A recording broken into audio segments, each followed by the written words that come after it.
going EDC, Dr. Devapi and Reena Rai on the stage.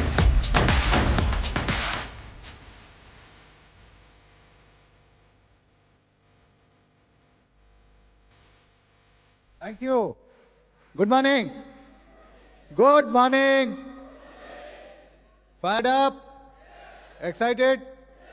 মনে হচ্ছে না, এটা আওয়াজ করুন না আরেকটু।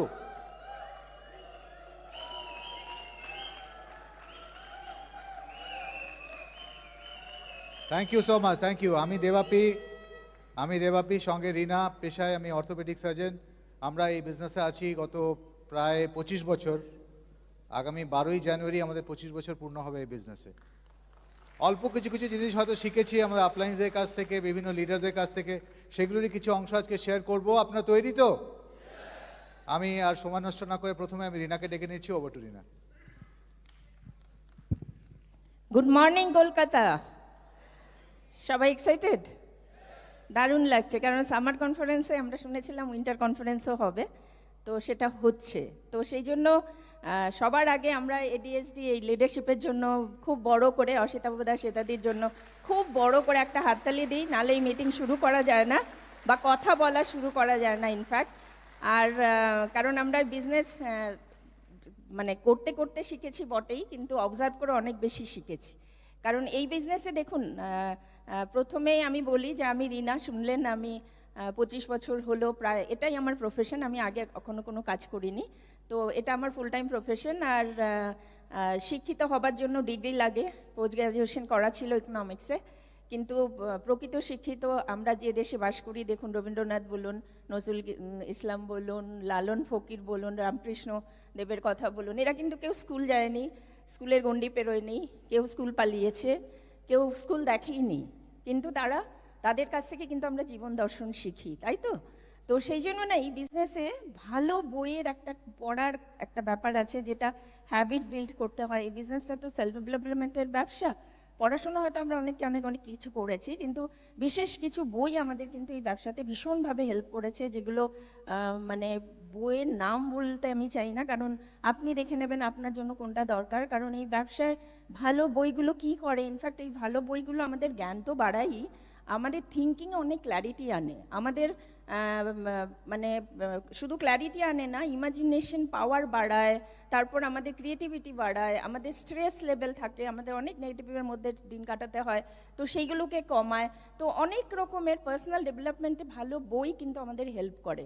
তো ভালো বই আপনি কি পড়বেন আগে, কেন পড়বেন আগে যদি আপনি ঠিক জানেন, তাহলে কি পড়বেন, কখন পড়বেন, কোথায় পড়বেন, কিভাবে করবেন, কতক্ষণ পড়বেন, সেটা আপনি নিজেই ডিসাইড করে নেবেন। কারণ 10 to 15 মিনিটস আমরা বলি যে রেগুলার একটা রিডিং, সেটা কখন কোথায় কিভাবে, আমি যেটা বলবো যে একটা কমফোর্টেবল মানে কম ডিস্টারবেন্স আছে সে যে জায়গাতে, সেরকম একটা জায়গা বেছে নিন, 10 to 15 মিনিটস দিয়ে শুরু করুন। তারপর দেবেন আস্তে আস্তে সময়টা কখন বেড়ে যাবে আপনি নিজেও বুঝতে পারবেন না।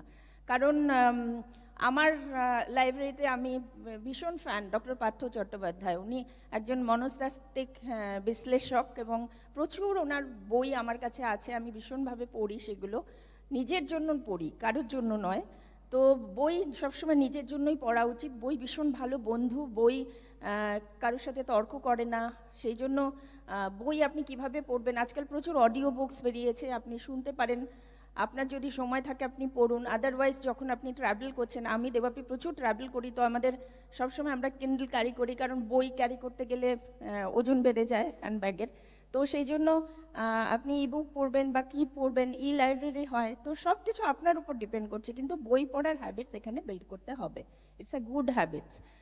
আর এরপর যেটা আসবো, স্ট্রিমিংয়ে দেখুন কি বলবো, কারণ আমরা যখন এই বিজনেসে এসেছি তখন কোনো মানে ওরকম সিডি আমরা পেতাম না। তো আমরা যখন স্টেজের লিডাররা কথা বলতো, স্টেজের সামনে আমরা রেকর্ডার, মানে ছোট ছোট রেকর্ডার নিয়ে ঘুরতাম, সেগুলোকে রেখে দিতাম, সেগুলো রেকর্ড করে নিয়ে গিয়ে বাড়িতে শুনতাম। তো এখনও শুনি, সেগুলো এখনও আছে, প্রচুর সিডিজ আমাদের সিস্টেমের সিডি, সেইগুলো নিয়ে আমরা প্রচুর মানে সময় কাটাই। কারণ কেন শুনি সেই সব টক, নিজেকে মোটিভেটেড রাখার জন্য। যখন মনে হবে ভাল লাগছে না, কিছু হচ্ছে না, বা কোনো চ্যালেঞ্জ, বা কাউকে জন্য আপনি কোনো চ্যালেঞ্জ ফেস করছেন, সেখান থেকে আপনাকে বেরোতে হবে।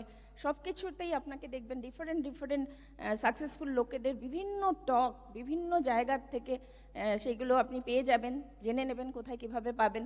তো সেইগুলো শুনুন, সেগুলো ভীষণভাবে আমাদের হেল্প করে এই বিজনেসটাকে নিজেকে মোটিভেটেড রাখতে। কারণ এই ব্যবসাটা না নিজের থেকে শুরু হয়, এই বিজনেসটা অন্যদের দিয়ে শুরু হয় না, নিজের থেকে শুরু হয়। তো সব কাজগুলো নিজের জন্য করতে হয় প্রথমে। তারপর যে জিনিসটা আসবো দ্যাট ইজ অ্যাসোসিয়েশন।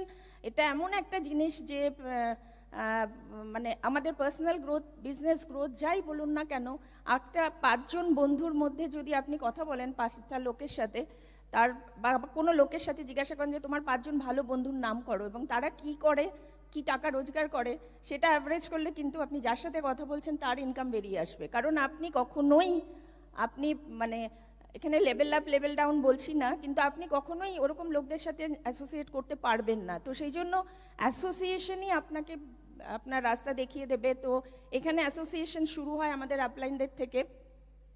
আপলাইন এমন একটা মানে শব্দ যারা আমাদের সবসময় এনকারেজ করে, মোটিভেট করে, আমাদের বিভিন্ন ডিফিকাল্ট টাইমে আমাদের সঙ্গে থাকে। তো সব কিছুই কিন্তু এমনও আপলাইন যদি থাকে কেউ যে আপনার ক্ষতি করে নিজের স্বার্থসিদ্ধি করতে চায়, আমি তাকে তো কখনো আপলাইন বলে মনে করি না, কারণ আমি তাকে মানি না আপলাইন হিসেবে। কারণ এই বিজনেসে না বুদ্ধিমানের ব্যবসা এই ব্যবসাটা।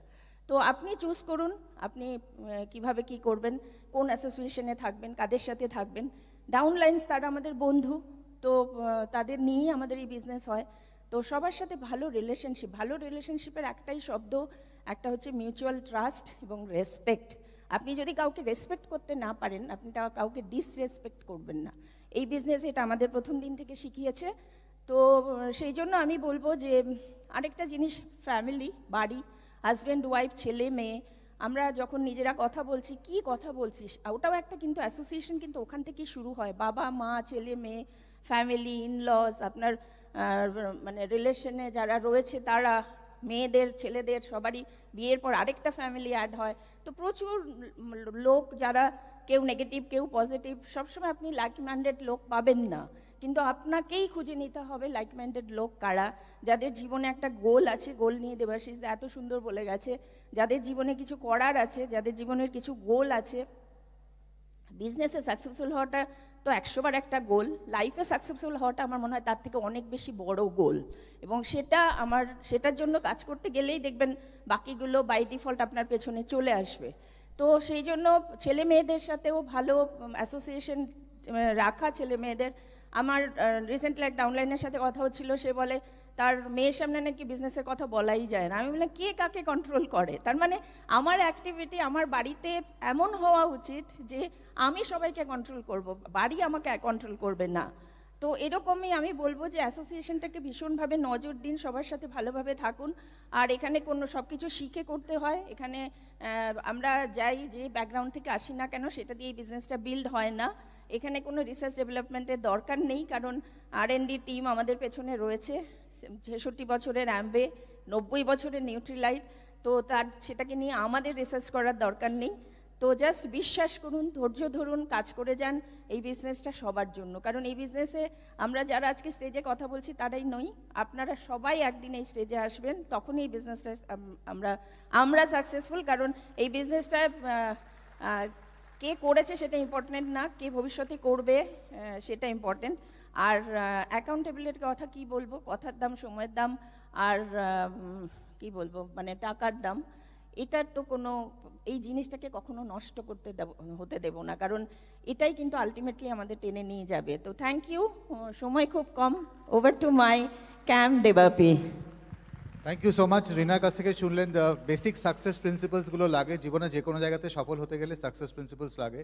তার মধ্যে প্রথম এবং প্রধান ডেফিনেটলি হচ্ছে association. Who are the people you are associating with, কার সঙ্গে আপনি মিশছেন। মানে যেমন রিনা বললেন, আপনি যদি কার সঙ্গে 5টা বন্ধুর নাম বলে দেন, তাহলে আপনার 5টা বন্ধুর ইনকাম বলে দেন, তাহলে আপনার ইনকামটা একটা অ্যাভারেজ বেরিয়ে আসবে। ঠিক তেমনি আপনার মুখ দিয়ে কী ভাষা বেরোচ্ছে, আপনি কিভাবে কথা বলছেন, কার সঙ্গে কিভাবে কথা বলছেন, সেটাও বোঝা যায় আপনার, if you are not in the right association. So you must be the right অ্যাসোসিয়েশনে হতে গেলে ডেফিনেটলি, আমি রিনা এগুলো বলেছে, রিনা কয়েকটা বইয়ের নাম বললো, একজন লেখকের নাম বললো, আমি 3টে বইয়ের নাম বলবো, কারণ this business is all about changing your self, this business is all about building good habits. Atomic habits বলে একটা বই আছে, অ্যাটমিক হ্যাবিটস, এটা আমাকে পার্সোনালি খুব হেল্প করেছে জেমস ক্লিয়ারের। আর এখন since Amway is primarily health and wellbeing business, তো হেলথ অ্যান্ড ওয়েলবিং বিজনেসের ক্ষেত্রে আউটলিভ বলে একটা বই আছে পিটার আটায়া, তো ওইটা পড়লে কিন্তু আপনার মনের মধ্যে হেলথ অ্যান্ড ওয়েলবিং সম্বন্ধে যদি কিছু মাত্র যদি আপনার ডাউটস থাকে, কোয়েশ্চেন্স থাকে, প্রায় সবটাই উঠে যাবে। কারণ এখানে হোয়াট ইজ মেডিসিন 3.0, যে আমাদের অ্যাপ্রোচটা কি, রোগ হবে সেটাকে প্রিভেন্ট করতে পারি, অ্যান্ড দ্যাট ইজ হাউ, মানে এই আউটলিভ বইটা কিন্তু আমাদের ভীষণভাবে হেল্প করেছে, আমাকে পার্সোনালি হেল্প করেছে বোঝার জন্যে যে আমরা শুধু কিউরেটিভ অ্যাসপেক্ট না, প্রিভেন্টিভ অ্যাসপেক্ট নিয়েও কিন্তু আমাদের অনেক কিছু কাজ করা আছে এবং যুগটা সেটারই। অ্যাকাউন্টেবিলিটি আরেকটা কথা বলবো, অ্যাকাউন্টেবিলিটি সময়ের দাম কথার দাম, এটা কি করে অ্যাকাউন্টেবিলিটি সময়ের দাম কথার দাম, এটা এমন একটা সাকসেস প্রিন্সিপাল যেটা আপনার যে কোনো জায়গাতে আপনাকে কিন্তু এটা সাহায্য করবে সফল হতে, যে কোনো জায়গায়। আপনি যদি বলেন আমি একজন সার্জন, এখন আমি যদি অ্যাকাউন্টেবল না হই, আমি যদি আমার নিজের কাজে অ্যাকাউন্টেবল না হয়, আমি কোনোদিনই সফল হতে পারবো না। আপনি যদি একজন অফিসে হয়তো সিনিয়র পজিশনে আছেন, সিনিয়র ম্যানেজার হিসেবে কাজ করছেন, আপনি যদি অ্যাকাউন্টেবল না হন, আপনার কথার দাম যদি না থাকে, কেউ আপনাকে ট্রাস্ট করবে না। দেখুন, অ্যাকাউন্টেবিলিটি থেকে পার্সোনাল গ্রোথ যেমন আসে, তেমনি একটা ট্রাস্ট তৈরি হয়, বিশ্বাস তৈরি হয়, এই লোকটা কথার দাম আছে, এই যেটা বলে সেটা করে, যেটা করে সেটা বলে, তার থট প্রসেস ক্লিয়ার, এবং অবভিয়াসলি যদি থট প্রসেস ক্লিয়ার থাকে, আপনার স্পিচটাও ক্লিয়ার হবে এবং আপনার অ্যাকশনটাও ক্লিয়ার হবে। তো এটা আসে শুধু অ্যাকাউন্টেবিলিটি থেকে। এবং অ্যাকাউন্টেবিলিটিতে দেখবেন আরেকটা জিনিস হয়, নিজের পারফরমেন্সটা ইমপ্রুভ করে। কেন সেটাও বলি। কারণ আমি যখন নিজেকে বিশ্বাস করি যে আমি এই কাজটা করব, তখন দেখবেন আমার নিজের মধ্যে একটা কনফিডেন্স চলে আসে যে হ্যাঁ, এই কাজটা আমি ভালোভাবে করব, এবং তাতে দেখবেন একটা ওয়ার্কে, একটা কাজের রেজাল্ট, একটা ইমপ্রুভমেন্ট চলে আসে, অর্গানাইজেশনাল সাকসেস আসে। যদি এখন অ্যাকাউন্টেবল লোকজনকে নিয়ে আপনি নিজে যদি অ্যাকাউন্টেবল হন, বা আমি যদি নিজে অ্যাকাউন্টেবল হই, তাহলে আমার চারপাশের লোকজনও কিন্তু চেষ্টা করবে অ্যাকাউন্টেবল হবার, এবং চেষ্টা করতে করতে যখন তারা সবাই অ্যাকাউন্টেবিলিটির দিকে যাবে, তখন কিন্তু whole organisational discipline, organisational growth একটা কিন্তু চলে আসে। অ্যাকাউন্টেবিলিটির দুটো দিক আছে, একটা সেলফ অ্যাকাউন্টেবিলিটি মানে পার্সোনাল অ্যাকাউন্টেবিলিটি, নিজের কাছে অ্যাকাউন্টেবল থাকা, এবং অবভিয়াসলি অর্গানাইজেশনাল কাছে। এখানে অর্গানাইজেশন মানে টিম, আপলাইন ডাউনলাইন, প্রত্যেকের কাছে ইউ মাস্ট বি অ্যাকাউন্টেবল, যেটা কথাটা দিয়েছি সেই কথাটা যেন আমরা রাখি। টিচেবিলিটি আরেকটা জিনিস। টিচেবিলিটি মানে অনেকে হয়তো প্রথমে ভাবেন টিচেবিলিটি মানে টিচ করার এবিলিটি। ইজ নট টিচ করার এবিলিটি, টিচিং শোনার এবিলিটি, টিচিংটা নেওয়ার এবিলিটি, দ্যাট ইজ ইনফ্যাক্ট টিচেবিলিটি। কারণ টিচেবিলিটি মানে প্রথম তিনটে জিনিস লাগে টিচেবিলিটিতে, চারটে ইনফ্যাক্ট। একটা হচ্ছে যে you must be very humble, কারণ সারা জীবনটাই না লার্নিং প্রসেস। আমি একটা কিছু হয়ে গেছি, দারুণ কিছু হয়ে গেছি, বিরাট কিছু সাকসেসফুল হয়ে গেছি, আমি যা খুশিভাবে যেমন খুশিভাবে যে কোনো কারোর সঙ্গে কথা বলতে পারি, no, that is not the thing. তার মানে আপনি লার্নিং প্রসেস থেকে সরে গেছেন। লার্নিং প্রসেস, আজকে আমরা এখানে বসে ব্যাক স্টেজে শুনছিলাম স্পিকারদের যারা কথা বললেন, আপনারা শুনলেন, নির্মলেন্দুদা, দীপালির কাছে শুনলেন, দেবাশিসের কাছে শুনলেন, মানে প্রত্যেক দিন কিছু না কিছু, প্রত্যেক মোমেন্টে কিছু না কিছু শেখার আছে। অসম, মানে আর উই আর ব্লেসড যে আমরা অসিতাবদা সেতাদির অর্গানাইজেশনে আছি, এবং সেখানে এক্স্যাক্টলি, এবং সেখানে প্রত্যেক দিন আমরা নতুন কিছু শিখি, কিন্তু লার্নিং প্রসেসটার জন্য রেডি থাকতে হবে। লার্নিং প্রসেসটার জন্য রেডি থাকতে গেলে, অ্যাকসেপ্টেবল থাকতে গেলে, একটু হাম্বল, একটু যে আমি সব শিখে যাইনি। এই এক্সাম্পলটা আমি আমার প্রথম সিডিতে একবার দিয়েছিলাম, যে আপনারা দেখবেন বর্ষাকালে চায়ের দোকানের পাশে যদি যান, চায়ের দোকানে প্রচুর ভাঁড় এদিক ওদিক পড়ে থাকে। এবার এক পশলা বৃষ্টির পরে কিছু ভাঁড় থাকবে যেখানে জল পুরোপুরি মানে ফিল্ড আপ থাকবে, কিছু থাকবে একটু ট্যাড়া হয়ে পড়ে থাকবে, তাতে কিছু অর্ধেকটা ফিল্ড আপ হবে, আবার আরেকটা থাকবে তাতে জল একদম ঢুকবেই না। এটা হচ্ছে সমস্যা আমাদের, যে আমরা যদি ওপেন থাকি, ইগোলেস থাকি, তাহলে আমরা সব নলেজটাই কিন্তু নিতে পারবো। একটা সিম্পল এই জিনিসটা লক্ষ্য করে দেখবেন, you should be open to continuous learning process, open to change, পাল্টানো। অনেকে আমরা পাল্টাতে চাই না, পাল্টাই না, না পাল্টালে কিন্তু হবে না। এখন যেভাবে আমরা বিজনেস শুরু করেছিলাম 25 বছর আগে, সেই বিজনেসটা এখন হয়তো বিজনেসের প্রিন্সিপালসগুলো হয়তো একই আছে, কিন্তু স্টাইলটা পাল্টে গেছে। অনেক কিছু পাল্টে যায়, যুগের সঙ্গে সঙ্গে অনেক কিছু পাল্টে গেছে। আপনারা ক্রিকেট খেলা দেখলেন, সিডনি টেস্ট ম্যাচ আজকে শেষ হলো। আজ থেকে 25 বছর আগে T20 বলে কিছু ছিল বলে আমার মনে পড়ে না, কিন্তু এখন T20 আছে, এবং যারা সত্যি ভালো প্লেয়ার তারা কিন্তু 3টে ফরম্যাটই ভালো খেলেন। আবার T20 স্টাইলে টেস্ট ম্যাচ খেলতে গেলে কি হয় সে উদাহরণ আপনারা নিশ্চয়ই দেখেন প্রত্যেক দিন। তো anyway, open to criticism and open to suggestions, এটাও দরকার। শিখতে গেলে, টিচেবল হতে গেলে, আমাকে কেউ ক্রিটিসাইজ করলে আমাকে ওপেন মাইন্ডেড হয়ে শুনতে হবে, আমাকে বলতে হবে হ্যাঁ তোমার ক্রিটিসিজম থেকে, তোমার সাজেশন থেকে আমি কিছু শিখলাম। That is it. এই সাকসেস প্রিন্সিপালসগুলো, অ্যাসোসিয়েশন, অ্যাকাউন্টেবিলিটি অ্যান্ড টিচেবিলিটি, এই তিনটে জিনিসকে যদি আমরা ফলো করতে পারি, নাথিং লাইক ইট, আমরা সবাই সফল হতে পারবো। পারবো তো আমরা প্রত্যেকে? খালি প্রিন্সিপাল ফলো করতে হবে না, কাজ করতে হবে। You have to do it. পারবো তো? Can we do it? Thank you so much. প্রত্যেকে ভালো থাকুন, সুস্থ থাকুন। God bless.